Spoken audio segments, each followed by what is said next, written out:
Good morning. Good morning. How are we all doing? Good. Awesome.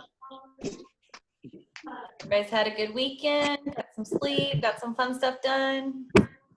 I stayed up until 12 o'clock last night. You stayed up till 12 o'clock? That's awesome. Are you tired today? Kind of. At least there's no rules during quarantine besides Yeah. stay home. Yeah? Maybe you can catch up today with a nap or something. Yeah. I've been staying up later than I usually do too. Usually I pass out around like 8:30 and 9 o'clock. I'm an early person to go to bed. And during quarantine, I've been staying up later and later and later. It's crazy.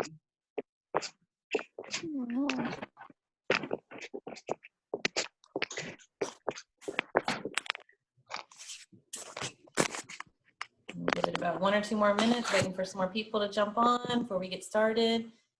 You know, our question today is if you had one superpower, what would it be and why? So make sure you have your answer ready when you're called on. Stop touching it.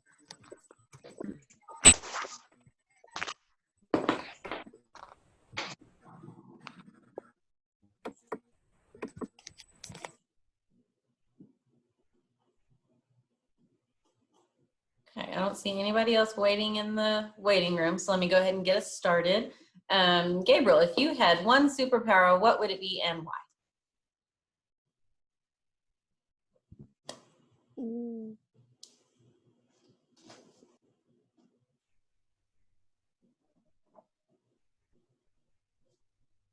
Thinking powers. Say it again.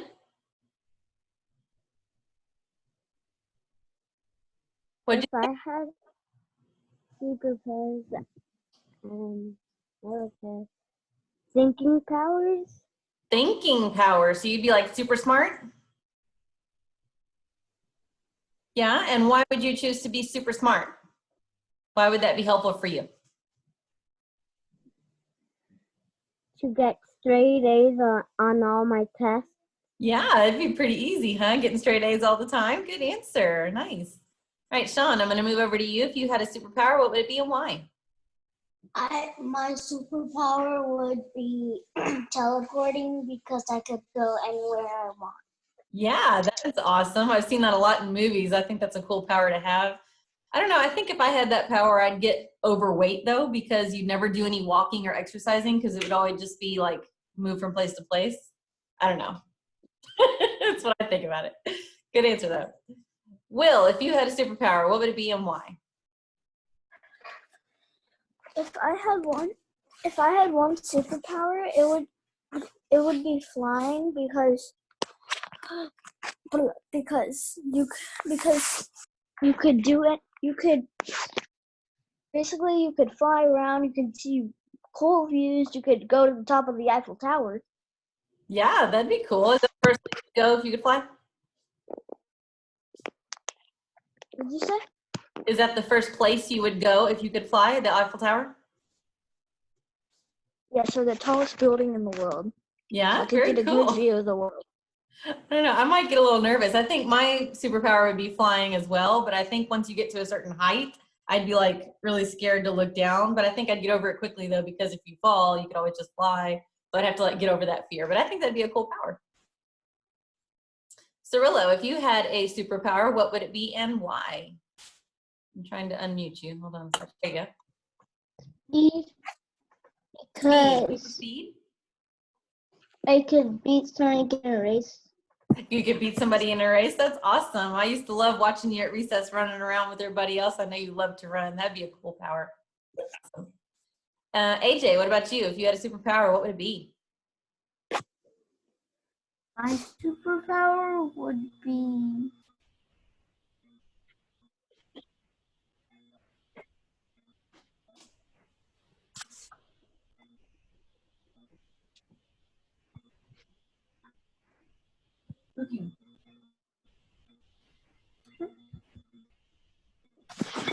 You need some time to think? Pay attention. Do you need some time to think? Yes. Okay, I'll come back to you. Hannah, if you had a superpower, what would it be and why? It would be to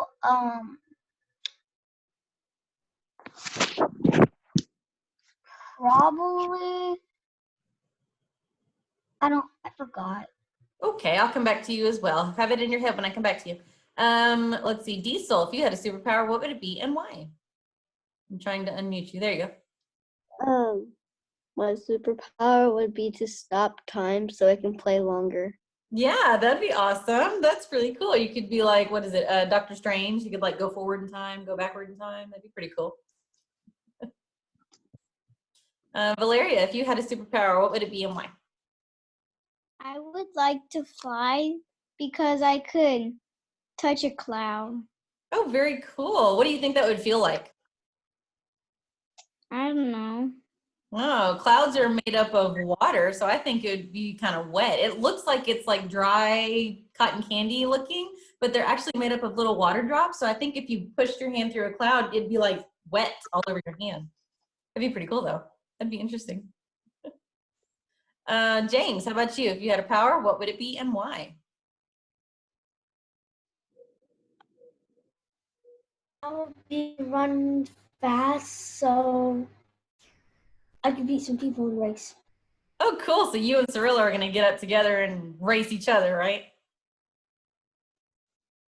Yeah, y'all are both going to have super speed. That'd be pretty cool. I'd like to watch that race. Landon, if you had a superpower, what would it be and why? I would like to teleport.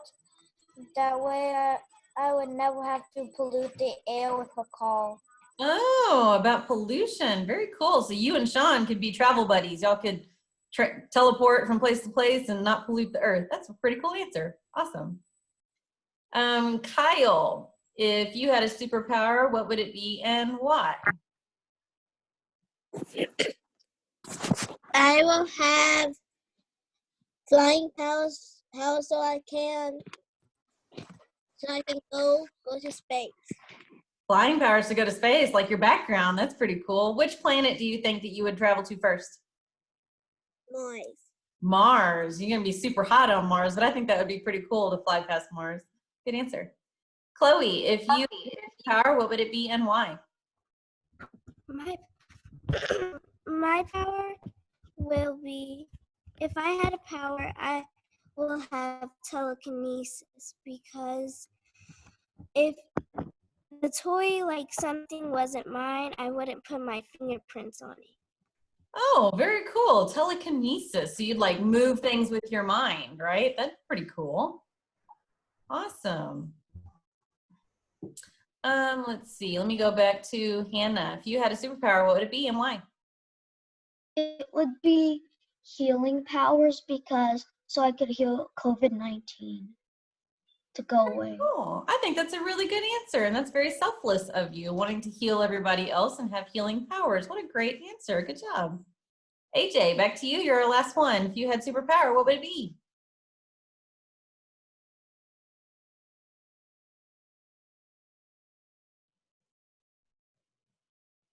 Teleport. Teleport. Okay, so you're going to be like with Sean and Landon, teleporting from place to place. I think that'd be a pretty cool power. Awesome.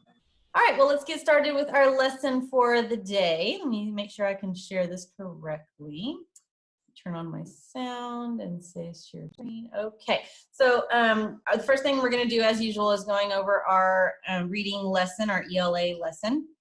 Last week we worked on theme, looking at kind of what's the overall general feeling of the book and kind of what are they learning kind of mixed into one.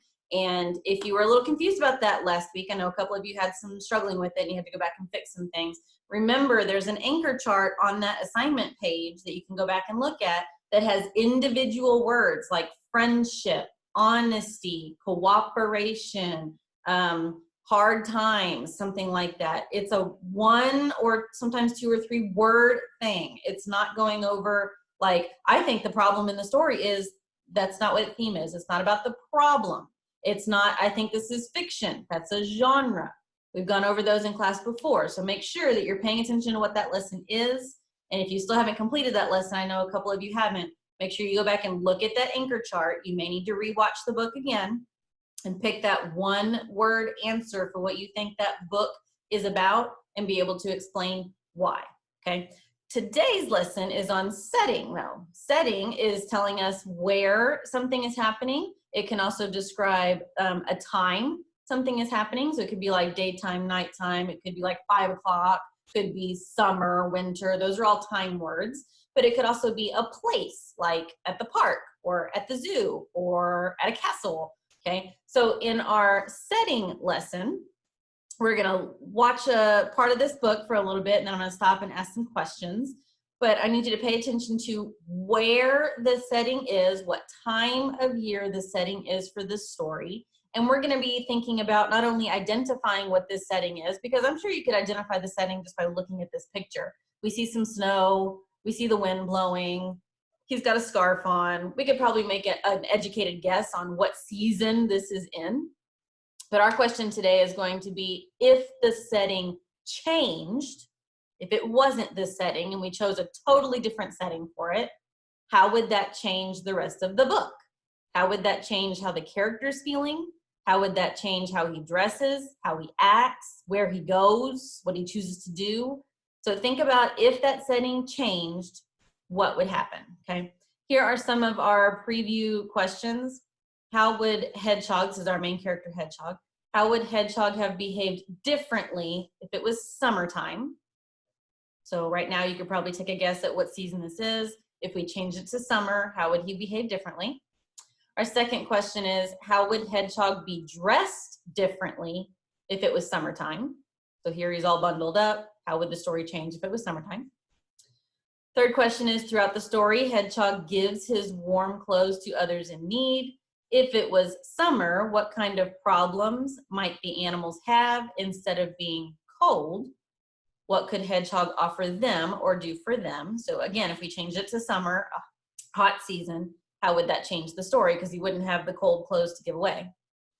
Number 4, instead of slipping on the ice and becoming a prickly snowball, what could have happened to Hedgehog during the summer? So think about like a problem he would have had. This looks like it's going to be a problem in the story. He turns into a snowball because he slips and kind of rolls along the ice and picks up some snow as he goes. Well, in the summer, you're not going to have that problem. So it's a problem that he would have had happen to him in the summer.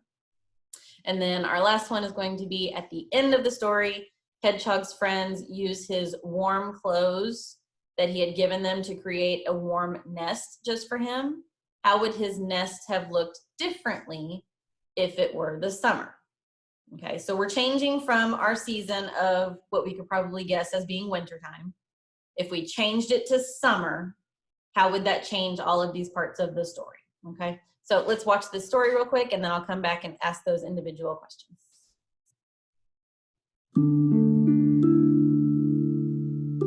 One Winter's Day by M. Christina Butler. Illustrated by Tina McNaughton. Little Hedgehog was making his bed for the winter when a sudden gust of wind blew him off his feet. It took hold of his cozy nest and tossed it high into the air. Little Hedgehog trembled as the wind whistled around him, and he wondered what to do. He caught hold of his scarf and hat and mittens before they blew away and tried to find shelter under the tree roots. But wherever he went, the wind blew there as well. "I'll have to stay with Badger until the storm is gone," he said at last, pulling his woolly hat firmly over his prickles. Then he snuggled into his cozy scarf and put on his mittens, and with a deep breath, he set off. The wind was even stronger in the meadow. Leaves swirled here and there, and snowflakes filled the air. Little Hedgehog hadn't gone far when he bumped into a family of field mice, shivering in the long grass. "I've never known such a storm," squeaked Mother Mouse. "The wind has blown our nest far away, and my poor babies are so cold." My home has been blown away as well, said Little Hedgehog. I'm on my way to stay with Badger, but I have just the thing to warm you up. And he took off his woolly hat and gave it to the mice. Oh, lovely, lovely, they squeaked, snuggling down out of the wind. Thank you, Little Hedgehog. Little Hedgehog tucked his nose inside his scarf and ran along beside the racing river. Otter was on the bank, huffing and puffing on his paws. Hello, Otter, shouted Little Hedgehog. What are you doing? Oh, hello, Hedgehog, replied Otter. My fur coat keeps me warm, but my paws are freezing. Well, here, have these, said Little Hedgehog, giving Otter his mittens. They should do the trick. Oh, thank you, Little Hedgehog, said Otter. These are great. But shouldn't you be at home in this cold weather? I have no home anymore, said Little Hedgehog, sadly. The wind has blown it away. And running on, he cried, I'm going to stay with Badger. By the time Little Hedgehog reached the woods, the snow was getting deeper. On and on he struggled, picking his way between snowdrifts as the wind howled around him. A mother deer and her fawn were sheltering in the bushes. Oh, Little Hedgehog, why aren't you in your nest in this awful storm? She asked. So Little Hedgehog told Mother Deer about his nest blowing away. But as he spoke, he saw that the little fawn was shaking with cold. Here, take this, he said, giving the fawn his scarf. How kind you are, said Mother Deer. Thank you, Little Hedgehog. Little Hedgehog pattered on, faster and faster. But just as he finally saw Badger's house at the bottom of the hill, he skidded on the icy path. Help! He cried as he went bumping and bouncing through the snow.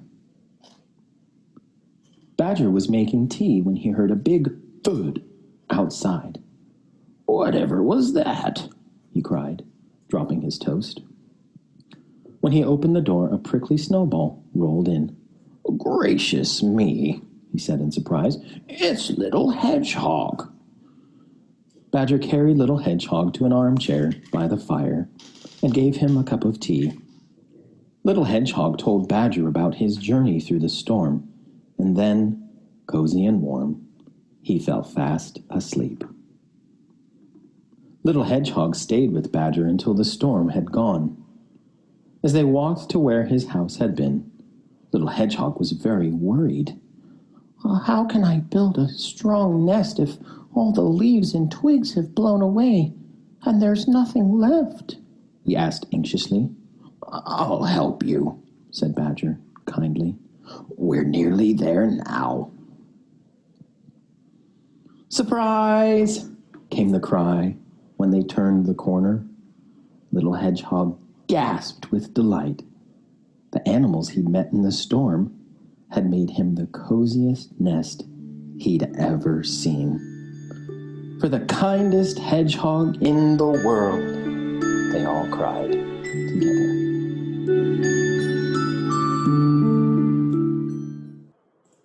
Okay, so let's go back to our questions, and I'm going to call on some individual people and help me out here. How would Hedgehog have behaved differently if it was summertime? So in the story, in this particular picture, he's trembling as the wind whistled around him, and he's wondering what to do. So if it was summertime, he probably wouldn't be trembling. How would his behavior have changed? Think about how it feels in the summer. Kyle, go ahead and unmute yourself. Tell me, what would his actions have been if he was hot in the summer?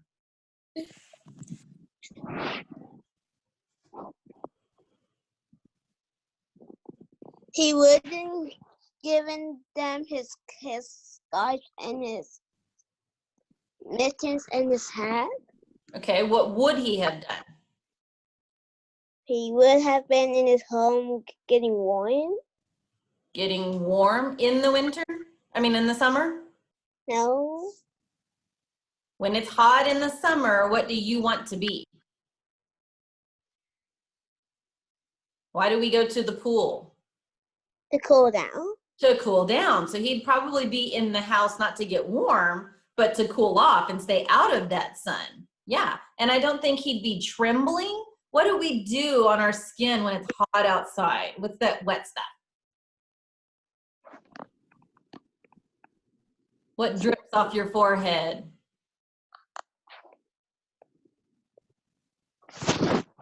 Go outside at recess and you run around a lot. What drips off your forehead? Sweat. Sweat. So he probably wouldn't be trembling from the cold and shivering. He'd probably be sweating because it'd be so hot outside if it was summertime. Yeah. All right, let's think about question number 2. How would Hedgehog be dressed differently if it was summertime? So summertime, it's hot. There's not a lot of covering and shade. How would he dress differently? He's probably not going to have a hat and scarf and gloves. Hannah, go ahead and unmute yourself. How do you think Hedgehog would dress differently? I think since he is an animal, he wouldn't be wearing a hat or a scarf or mittens. Okay, so if he just took those things off, he'd be cooler already, right? Yeah, Yeah, awesome. Do you think maybe since this is a fictional story, he might shade his eyes with something? probably sunglasses. I've seen other animals like during the summertime that like wear clothes because their owner gives them clothes to wear. Yeah, a lot of people like to dress up their animals. So he might actually be wearing like a swimsuit to go swimming, or maybe some like flippers to help him swim in the water, or definitely some sunglasses to kind of shield him from the sun. So yeah, since this is a fictional story, we could probably dress him up in some summertime clothes. But you're right, if it was nonfiction, he'd probably just take all that off and just be a hedgehog and he'd be fine. That's a good answer. All right, how about number 3? Throughout the story, Hedgehog gives his warm clothes to others in need. If it was summer, what kind of problems might the animals have? So during the winter, their problem was they were cold. So during the summer, what problem would they have, and how could Hedgehog help them if it was hot during the summer? Let's see. AJ, unmute yourself. What could the animals have a problem with during the summertime? Think about what's happening in the summer. What problem might they have? And how could Hedgehog help?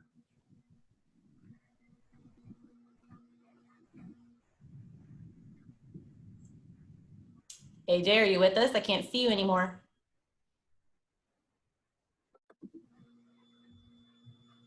Okay, I'll call on somebody else. How about James? Unmute yourself. What problems would the animals have during the summertime?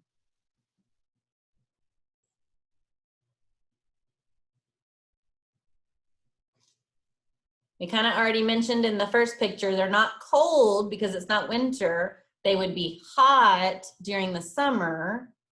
So what problem could they have if they were too hot? Little hedgehog might want to, like the animals might want to follow little hedgehog to like the lake or something. Yeah, definitely. Maybe they're too hot and Hedgehog could be like, hey, I'm not going to go stay with Badger because I don't need to because it's not cold anymore. It's hot. I'm hot. So now I want to go to the lake and kind of cool off. Do you want to come with me? I think that'd be a great answer. Good job. So maybe the animals are too hot and Hedgehog is helping them find a cooler place to be. Good job. All right, how about number 4? Instead of slipping on the ice and becoming a prickly snowball, what could have happened to Hedgehog during the summer? So let's take James's idea. If he's walking to the lake, instead of slipping on ice, what could happen instead as he's walking to the lake? What problem could he come across? I already called him that person. Will, how about you?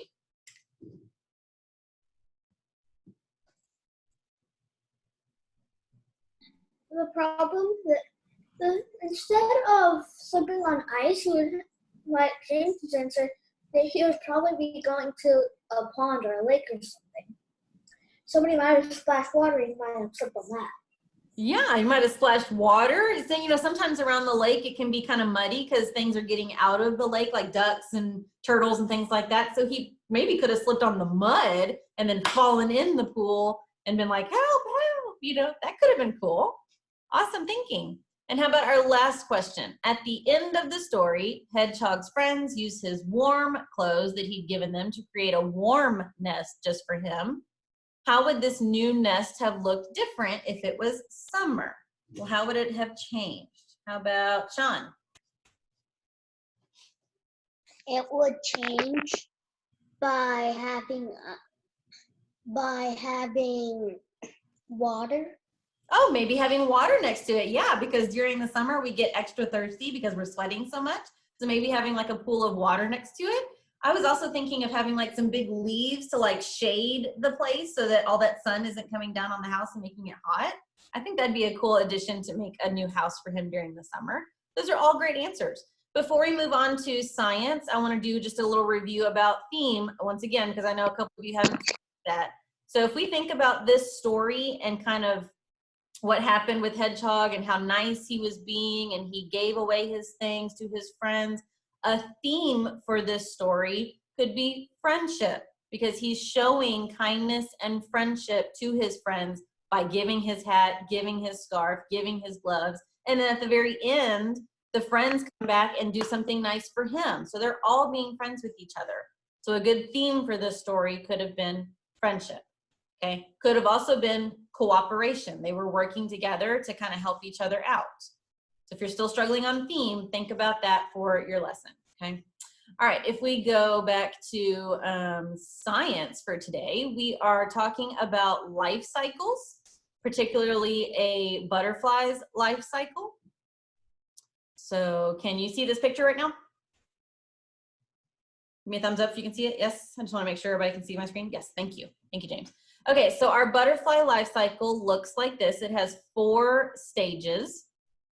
The first stage, the baby stage, is when they are in an egg, and butterflies lay eggs on the leaves, underside of the leaf, the bottom of the leaf, so that predators can't get to it very well. So under the leaf. And then after a little bit, those eggs pop open and we see a caterpillar pop out. Caterpillar is the larva stage. So we have an egg stage and a larva stage, also known as a caterpillar. You need to be familiar with both words. When they come out, they're extremely hungry. And before they start eating leaves, they actually eat that egg case that they came out of. So that kind of fills their belly real quick. And then they go and eat many, many, many, many, many leaves all at one time until they get bigger, bigger, bigger. So we have our egg stage, our larva stage, and then we move to the pupa stage. Sometimes this is also called a chrysalis. That's the bigger word for it. That's like the 3rd, 4th, 5th grade word for it. But pupa stage is here. That's when it tucks itself up into this little cocoon and it kind of transforms over time and it's just hanging there. You really don't see what's going on the inside because it's like a closed colored case and you can't see through it. But it's doing all this changing in its pupa stage. And then after a while, it pokes out and it's changed into a butterfly. And this adult version of the butterfly looks completely different than all of the other stages of its life.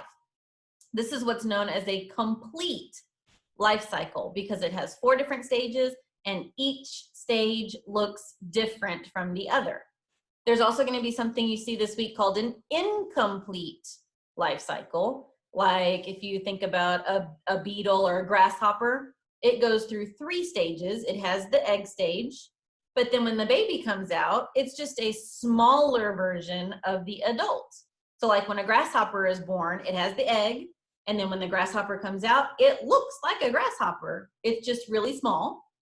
And then as the grasshopper grows up, it just turns bigger and bigger and bigger until it's its adult size. So it doesn't have 4 stages and each stage doesn't look different. That is called an incomplete life cycle, okay? But for our video for today, we are going to focus on our butterfly and we're going to talk about our complete life cycle. And at the end of our video, I want to go back and kind of pause at each stage and have you tell me what stage it is. So again, those words are egg stage, larva stage. It is a caterpillar, but we want to use the word larva. This stage we can call the pupa or the chrysalis. And then this stage is the adult stage, also known as our butterfly, okay? So we have egg, larva, pupa, adult.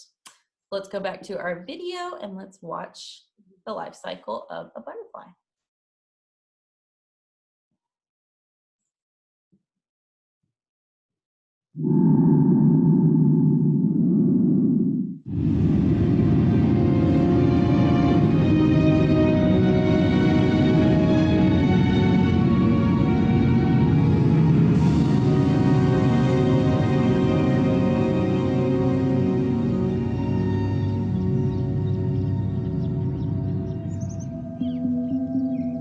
So here we have the egg stage.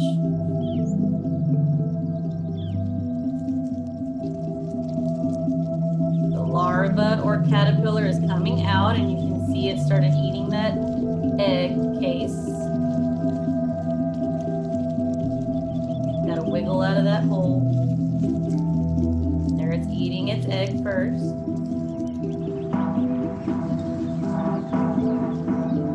There it is, sitting there. It's getting bigger already. It's going to start eating all those leaves and getting fatter and fatter and fatter. This is our larva stage.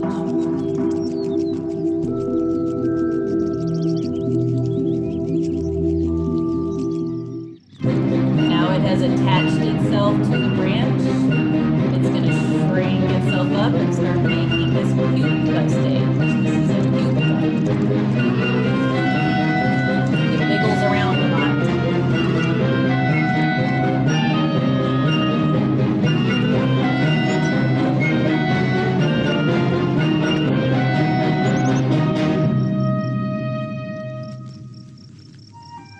And then when it comes out, you'll see the adult stage. This is our full-grown butterfly. When it first comes out, its wings are a little wet, and it's got to hang upside down and dry its wings as they stretch out and become real dry so they fly. And those are our 4 stages, okay? So I want everybody to unmute themselves, and I'm going to fast forward through the pictures. And when I stop on one, I want you to tell me what the stage of the butterfly is. Okay, so go ahead and unmute.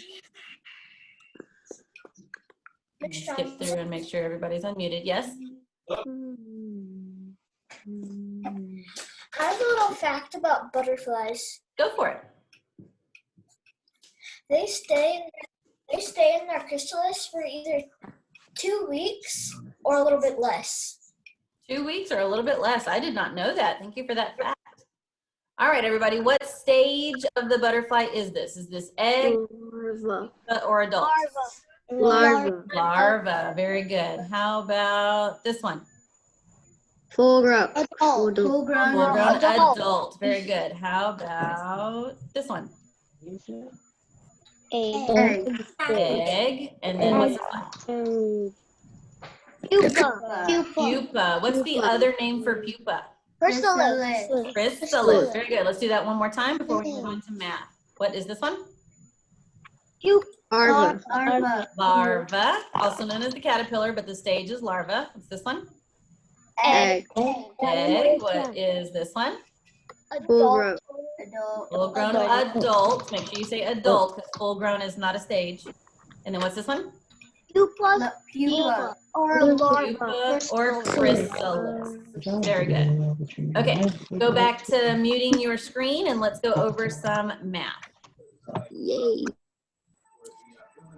In our math lesson, we are going to be talking about measurement, which is going over inches and centimeters, and some other ways that you can measure, like using paper clips or blocks or things like that. If I laid an object on the table and I said, how many paper clips long is this, or how many blocks long is this, those are called non-standard units of measurement.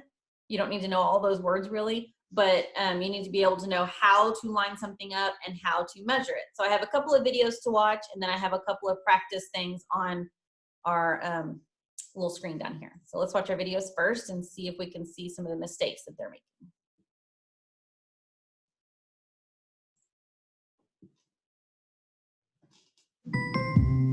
Using paper clips to measure. Can you help me measure my pencil? Here's my problem. I wanted to figure out the length of my pencil using paper clips. I tried to measure correctly, but I kept getting different answers. Let me show you what I did. On my first try, I thought my pencil was 4 paper clips long. Do you see something wrong? So I'm going to pause here. Does anybody want to jump in and see what they see that's wrong? James, I see your hand first. Go for it. What do you see? I see that on the end does it have a paper clip. Yeah, so she started here on the pointed end, but she stopped before she got to the end. So there's another space here where another paper clip could have fit. Very good. Let's keep going and find another mistake. On my second try, I thought my pencil was 6 paper clips long. Okay, anybody want to jump in on this one? What do you see that's wrong? AJ, I see yours. Go for it. Trying to unmute you. There you go. They're all the paper clips are crooked. They're all crooked. They're not straight. So you have some on top of others and some on top of others here. So that's not going to be a very good measurement. Good answer. Let's keep going. Do you see something wrong here? On my third try, I thought the pencil was 4 paper clips long again. Okay, what's wrong with this one? Sean, I see you. Go for it. It has a little space. Has space. So if we scooted this one over and scooted this one over and scooted this one over, it would look like the first one where there would be a big gap on the end. You're right. So whenever we measure, we need to make sure we don't leave any spaces. Do you see something I'm doing wrong? On my fourth try, I thought the pencil was 5 paper clips long. Do you see something wrong? What's wrong with this one? This one's a little trickier. You got to look carefully. Who sees it? Valeria, go for it.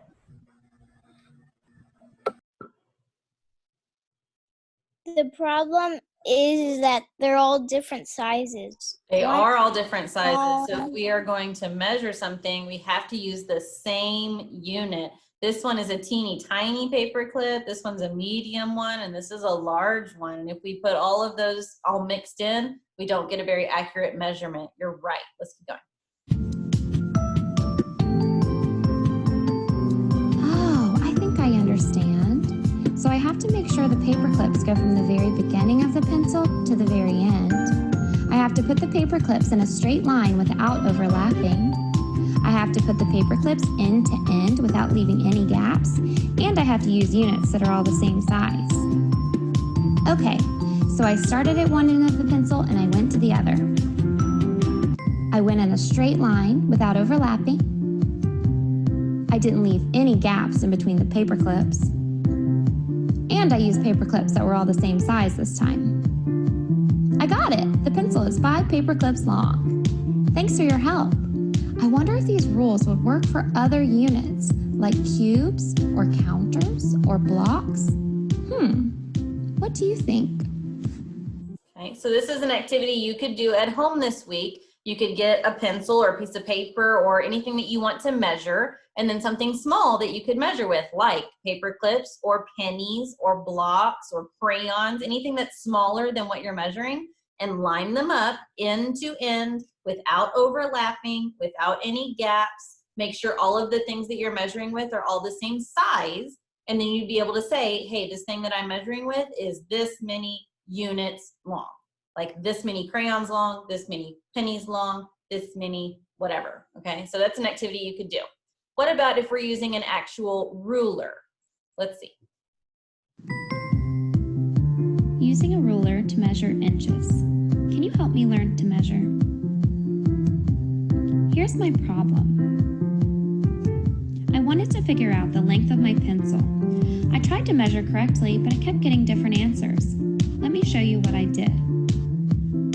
My first try, I got 6 inches. Okay, so what's wrong with this one? Who sees it? Diesel, what's wrong with this one? What's wrong with that one is the pencil is curved and it's Pencil is curved or crooked, and so to fix it, we need to lay it flat to measure it, right? It needs to be lined up right against that measurement. Good job. All right. Do you see something wrong? My second try, I got 8 inches. Okay, what's wrong with this one? Hannah, help me with this one. I'm trying to unmute you. It's not going yet.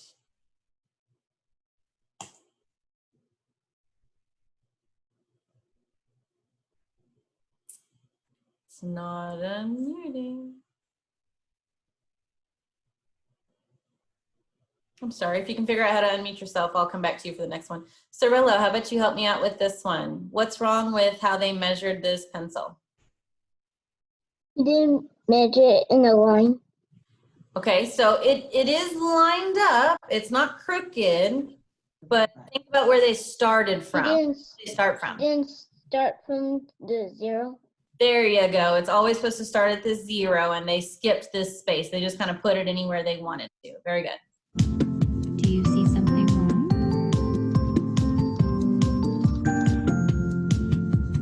On my third try, I got 18 inches.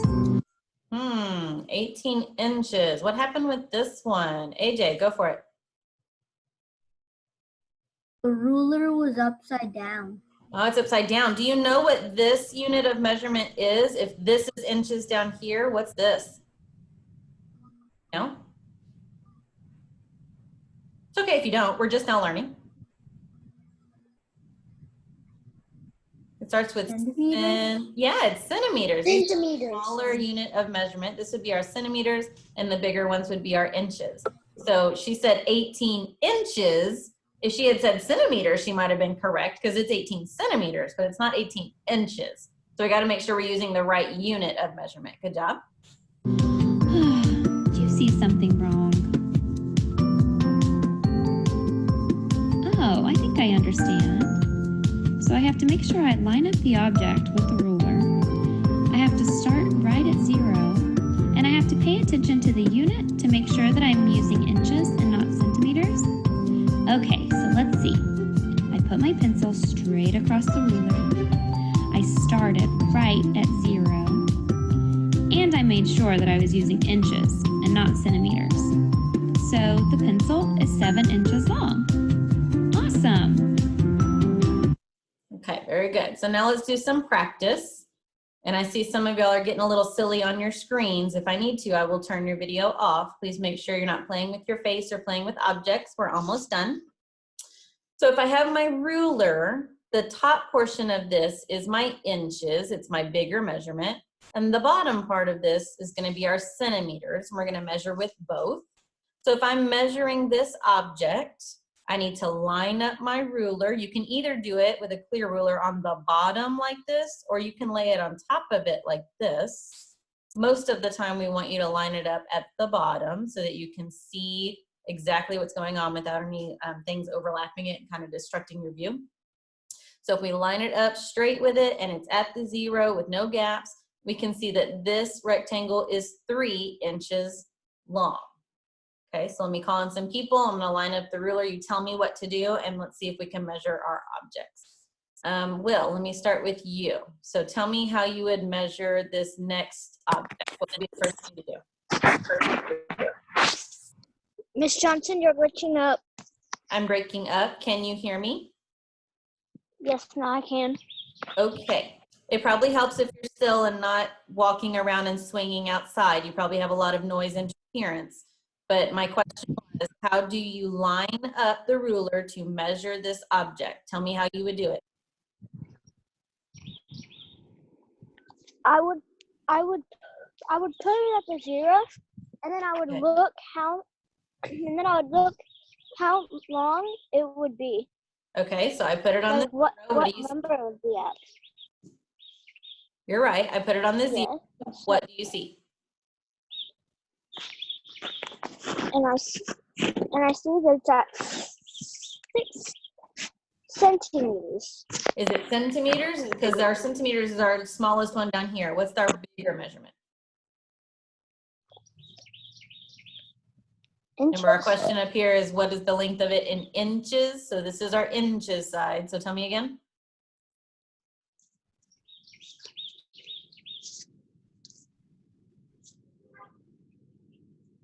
Will, tell me again. How long is it? It's 6 inches. 6 inches is a better answer. Good job.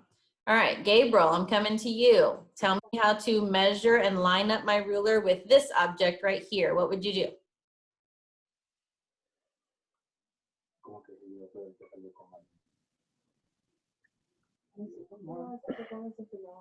What number do I start at? How do I line up my ruler? What do you do? 0. What? 1. I'm going to line it up at the 1 right here like this. 0. At the 0. Okay, so let's move over. And what do you see?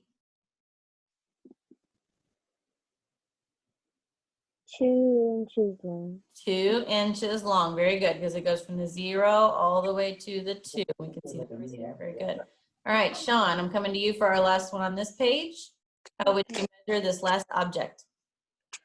You should put the last object on 0, Okay. then see what number it is on, Okay, and you see? and I see 5. 5 what? Make sure you have that measurement on there. 5 inches. 5 inches long. Very good. Okay, I have another page where I think we practice centimeters. So centimeters, here's the trick. You can't just line it up at the bottom right here because that gets confusing. What you have to do is you have to turn your ruler over so that you're always measuring the same way. And it's crooked right now, so I don't want to crook it. Let me straighten it out. There you go. Okay, so let me do the first one, then I'll call on some people. So again, we're gonna line it up on the 0, and I see that it's a straight line. We don't have any gaps. It's all lined up, and I see 10 centimeters long. Okay, how about, let's see, Diesel, tell me how to measure the next object, please. How to measure the next object is you put the ruler on the bottom, then you put the object at the 0, and then it would turn out to be 5 inches, Is it inches? centimeters. Centimeters. Remember, centimeters is always smaller than inches. So if you look on a ruler, you have one that has big gaps, those are our inches, and you have one that has small gaps, those are our centimeters. But you're correct, it is 5 centimeters long. Good job. Landon, tell me how to do the next one.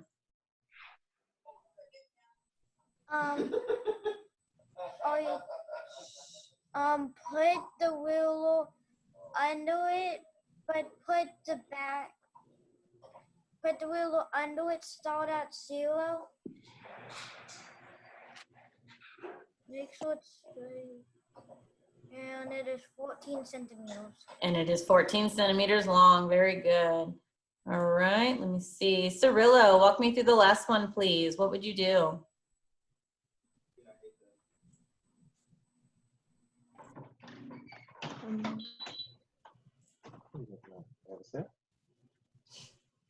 How would I measure this line right here? Where would I put my ruler and where do I start measuring at?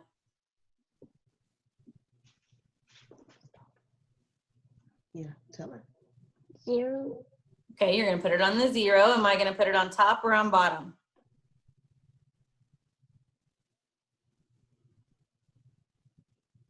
For this one, I put it here. For this one, I put it here. For this one, I put it here. So where would you put it for the last one? The bottom. On the bottom. So I'm gonna put it on the bottom and line it up at 0. And what do you see? 8. 8 what? What's our measurement? One of these is inches and one of them is centimeters. Centimeters. Good. So this line is 8 centimeters long. Very good. All right, guys, we got one more question and we are done for the day. You're going to have one of these on a quiz during the week where it says, what is the total length of these two shapes? Usually when you hear the word total, it means put them together and like add them together. But these shapes are spread apart and you can't move the shapes when it's on the quiz. So you're going to see it like this. Let me flip my ruler over here. You're going to see it like this, where the ruler is already placed and it's got two objects on it. and it's asking you what the total length is. And we have some multiple choice here. We see that one of the choices is 2 inches, where it stops right here. You can see one of the choices is 5 centimeters. Am I on the centimeter side? No. So this one's going to be automatically out because I'm not on the centimeter side. If this is the way that the picture is presented to you, you have to know which one is inches and which one's centimeters. So that one's automatically out. This one says 5 inches, which would be right here. And then there's one that says 3 inches. So we have to figure out if I'm moving those shapes and putting them together in our minds, how would I tell what that total is? So I'm going to tell you how you would do this type of a question. You're going to think of it separately, like if it was just this object and it stopped right here, our measurement for this one would be 2 inches because it went from the 0 to the 2. So this is only 2 inches, okay? But I have another object over here, and one of my choices is 2 inches, so I know it's not going to be that. It's going to be longer than that. So I can get rid of the 2 inches one because I know it's going to be longer. So now I have a choice between 3 and 5. This one, to get the measurement of this one, all you have to do is you can do 2 different things. You can see how many jumps you made from this point to this point. So right here, I only have 1 jump. That would be 1 inch. Or you can renumber. So if I didn't get to start the object on 0, I can renumber this as 0. My next number would be a 1. So I know that this object is 1 inch long. So if I put these together, 2 plus 1 would give you 3 inches. Okay? It's going to be 5 because if it's 5 inches, that means it goes from 0 all the way to 5, and I have a big gap here.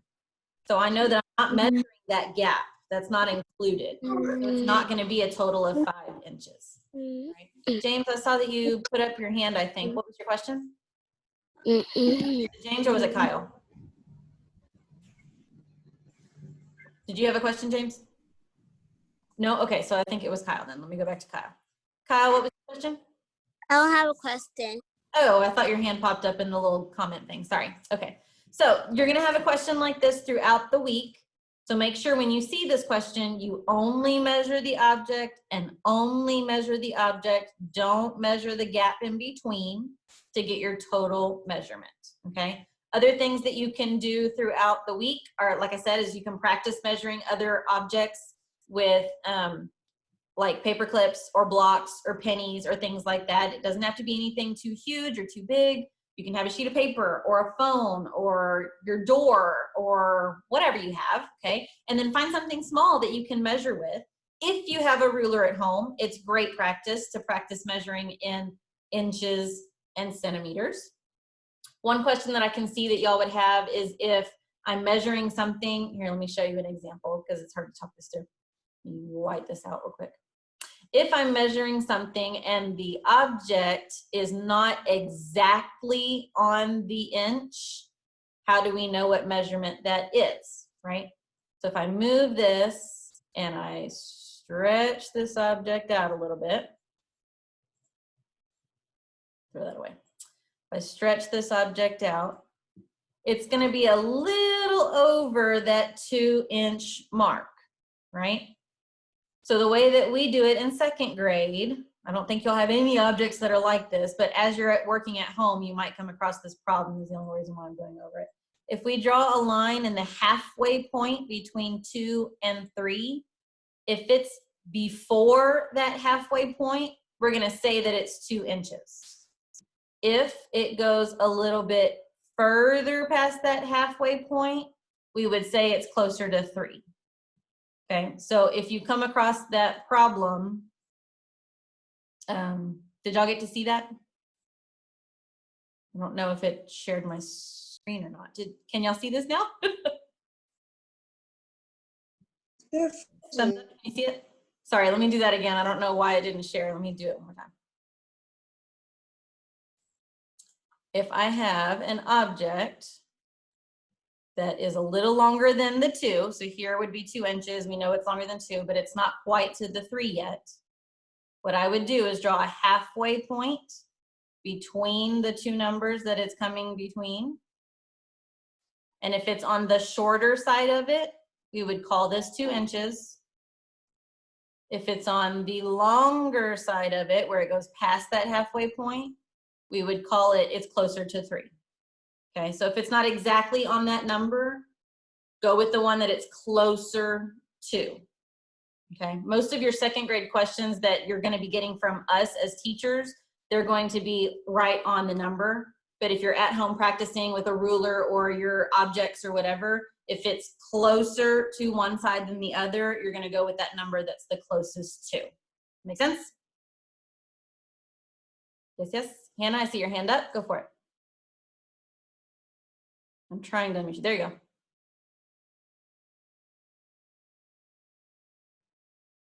You're unmuted, Hannah. Go for it.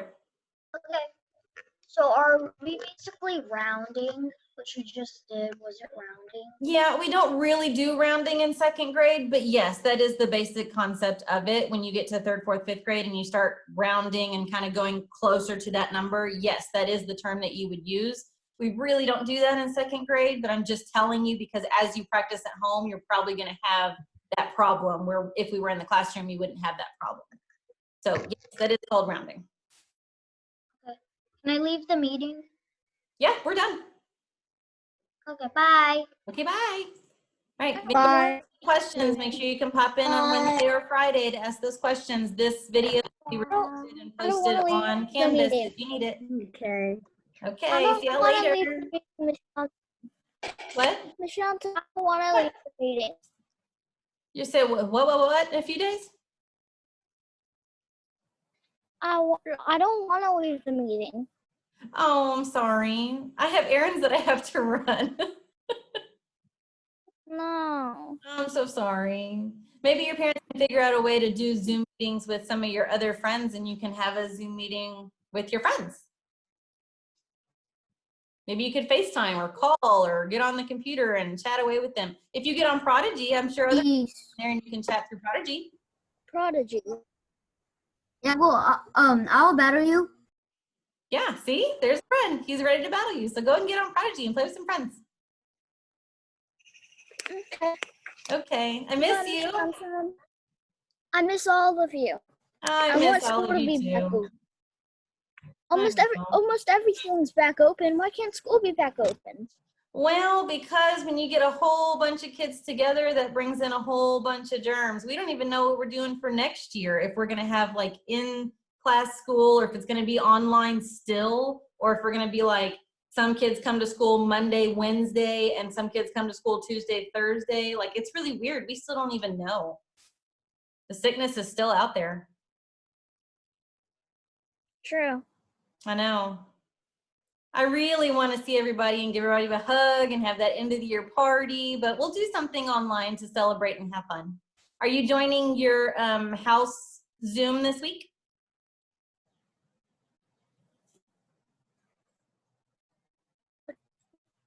What'd you say? Yeah. So this week is House Week, and every day they're doing a Zoom at 5 o'clock for the different houses. If you want the schedule, you can look on Canvas for the, it's either in the announcements and I think I put it in the additional resources for the week of the 18th through the 22nd, where you can see like the checkoff list and the Zoom list, and there's a picture there. So based on your house day, you can join the meeting at 5 o'clock and see a whole bunch of people from your house. That sounds kind of fun. Yeah, that could be fun. And I think they're giving out house points too for if you show up to the house meeting and if you're dressed in house colors, you might want to do that. I still wish that they had this winning house could still get to have fun with their friends. I In know. the house. I think that's kind of a bummer. I don't know if they're gonna do the winning house, some kind of virtual party kind of thing. I'm pretty sure Miss Barbara would have something set up. We just don't know what the winning house is yet. So I think this week they're kind of trying to rack up some more points so they can figure out who the winner is. Okay. Okay, well, check that meeting out. And if you have any questions or if you just want to pop in and say hi on Wednesday, I'm there. Yes, ma'am. All righty. I love you guys. I miss you. Bye. Miss you Bye. too, Miss Johnson. I'll see you later. Bye. Bye. Have a good day. You too.